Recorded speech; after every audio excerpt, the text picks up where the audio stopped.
Welcome back, and thanks for joining me for the next part of my conversation with John Dayton as we talk about stories from Hollywood. This Can't Be Love, our second movie together. I hired Anthony Harvey to direct. I hired Anthony Quinn to play opposite Kate, Jason Bateman to play Kate's driver. It's a big part. And Jamie Gertz to play the girl. We needed a girl in this, but she was actually representing Anthony Quinn, his character. She was his publicist or his. Kate had really wonderful people around her who really cared about her. One of which was the gentleman who managed her money. But not only did he manage her money, he cared about Kate in so many different ways. He called me prior to the second movie and said, Kate is losing things, misplacing things. So please keep her wallet on you, keep her checkbook on you, her cards, everything. I just want you to handle all that.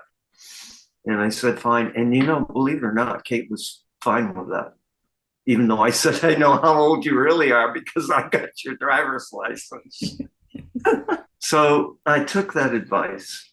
But see, I already knew what was happening with Kate. So she never surprised me with what she would do. In the movie, This Can't Be Love, there's an Oscar involved in a scene with Jason and Kate, Jason B. And don't let me go on about him because he was also wonderful. But Eric had told me about, being careful. And then I knew that the Oscar was in there because Dwayne Poole had written it into a scene.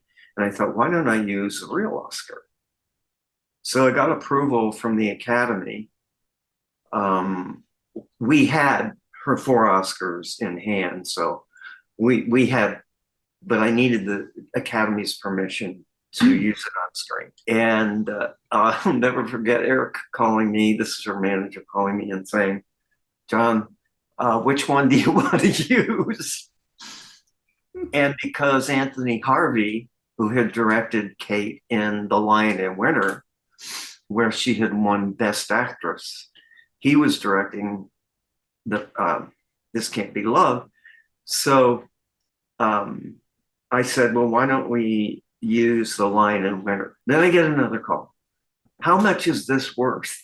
It's like, I don't know. How much is Katharine Hepburn's Oscar worth? It's, Wow. yeah, because I have to ship it to you.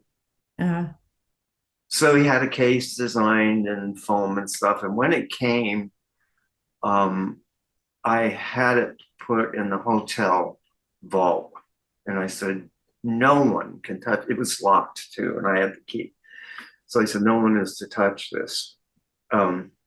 Now, everybody on that movie has their picture with Kate's Oscar, except me. oh, So I was like, dummy, why?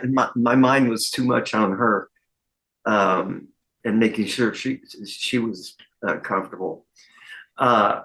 So I got the Oscar shipped and we used it in the film.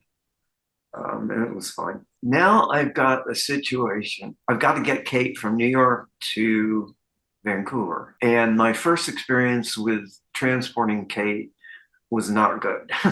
I put her on United. She got her special seat with Phyllis, and they had a stop in Chicago before they got to Vancouver. And Kate got off the plane and commandeered one of those little, okay. Cart things. carts Okay. and said, I want to see the city. I want to see the skyline. Here we go with fascination, right?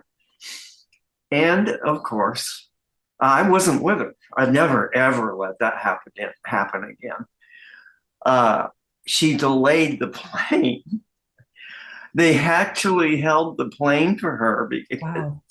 I know. From that time on, I arranged our own private transportation between cities, hired a company in Vancouver and a very nice airplane to fly her back and forth. Wow. So I've got Kate. It was always important. She didn't make any demands. It was important for me to have her living where she was comfortable and felt good. So on the This Can't Be Love, I was able to rent a suite, a second floor apartment suite that she had always in the past favored. So fireplace, and I think now in fact, I know there's a sign on the door. They've named that suite for Kate, Oh, which was nice. So I determined it was time for the cast and the director to meet her. Well, Tony Harvey knew her, but the other three did not. And so I arranged for to pick them up at their hotel and drive them myself over to the apartment or to her suite, walked them up, introduced the kids, I call them the kids, to her, and left them. I think it was no more than 30 minutes to 45 minutes. We had cell phones then, beginning of what you would call cell phone. I get this call and I'm in the car. And it's Meryl Karp, who was the producer, my partner in producing the movie along with Davis Entertainment. Meryl said, "You better get back there. There's trouble." I thought, what's he talking about? He said, "No, this is really important. Get back there as quick as you can." So my heart goes like this.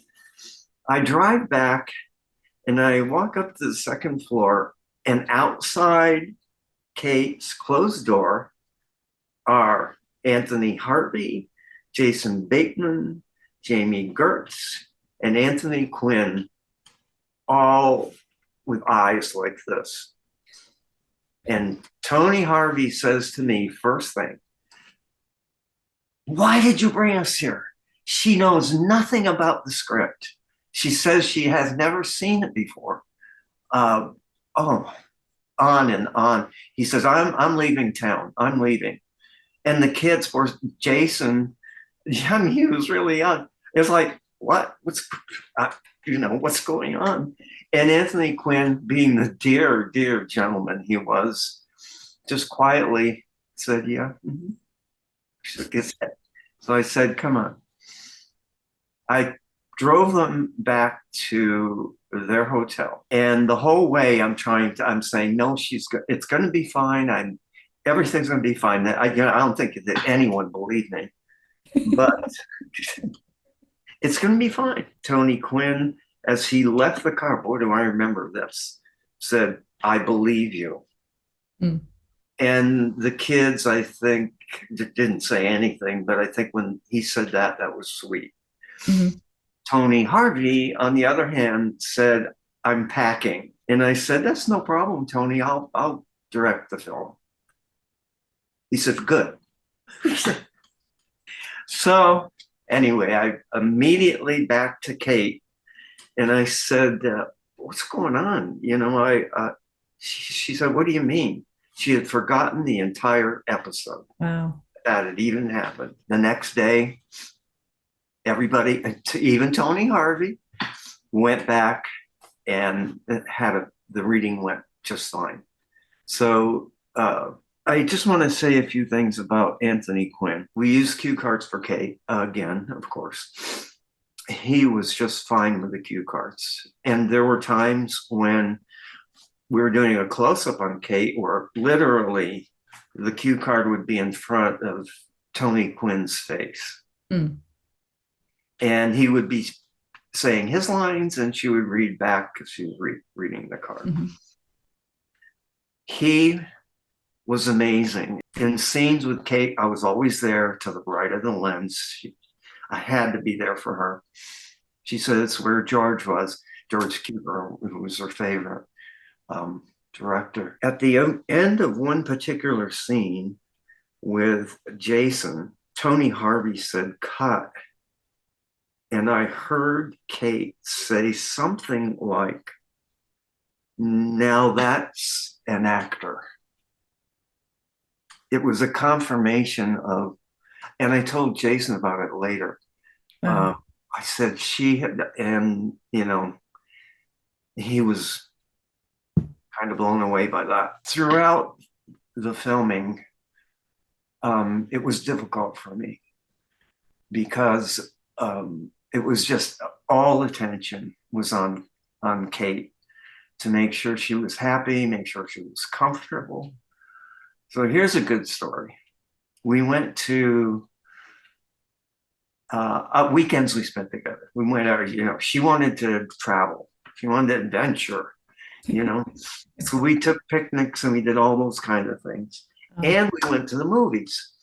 And I noticed that there was a movie that playing locally was this movie, Howard's End. Thank you, John, for remembering. With Anthony Hopkins. Hopkins, that's right. Tony Hopkins, who he had made his first movie with Kate. And he was like a kid then. I don't know, he was early 20s. And she adored him and he adored her personally. So our procedure when we went to the movies together was, number one, Kate insisted on paying. Even if we went to the theater, it was the same thing. Always paid for the tickets. The procedure was she would give me cash. I would go to the cashier, pay, and go back to the curb and walk her in right before the movie was to start.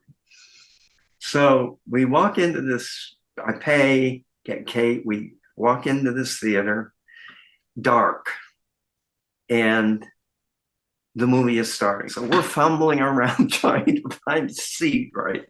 And Kate's with her cane, banging on the seats. We sit down, and there's this really tall guy in front of Kate. And she goes, "He's blocking my view. I can't see the screen." I said, "Well, okay, let's change seats." No. So she takes her cane, she whacks the guy on the head. She said, "Get down." Well, this guy got up and he didn't know who it was.